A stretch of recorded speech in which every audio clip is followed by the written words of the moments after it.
Le Conseil supérieur de la magistrature a entamé ce matin sa première session ordinaire de l'année 2016.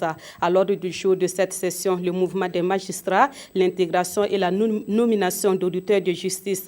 Cette session se tient dans un contexte où le CSM a une nouvelle configuration en ce qui concerne les membres de cette structure. Des précisions avec Urbain Benito Somé et Foussé Nikindo. L'ordre du jour de cette session ordinaire n'annonce aucun dossier brûlant. Il s'agit simplement de se pencher sur le mouvement des magistrats, l'intégration et la nomination d'auditeurs de justice. La présidente du Conseil supérieur est revenue à l'ouverture des travaux sur la nouvelle configuration du Conseil. Les nouvelles lois organiques relatives au statut de la magistrature et au Conseil supérieur de la magistrature, adoptées à la suite de la tenue des États généraux de la justice et de l'adoption du pacte pour le renouveau de la justice, consacre le relèvement du nombre des membres du CSM.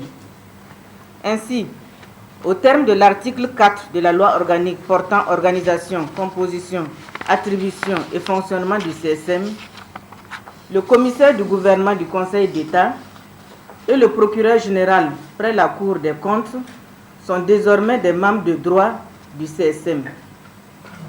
Tandis que l'article 5 fixe à 3 le nombre des représentants de chaque grade de la hiérarchie judiciaire au lieu de 2, comme c'était le cas dans l'ancien texte. Au nombre des nouveaux membres, le Conseil accueille à son sein Pascal Temaï Bénon, représentant le président du Faso.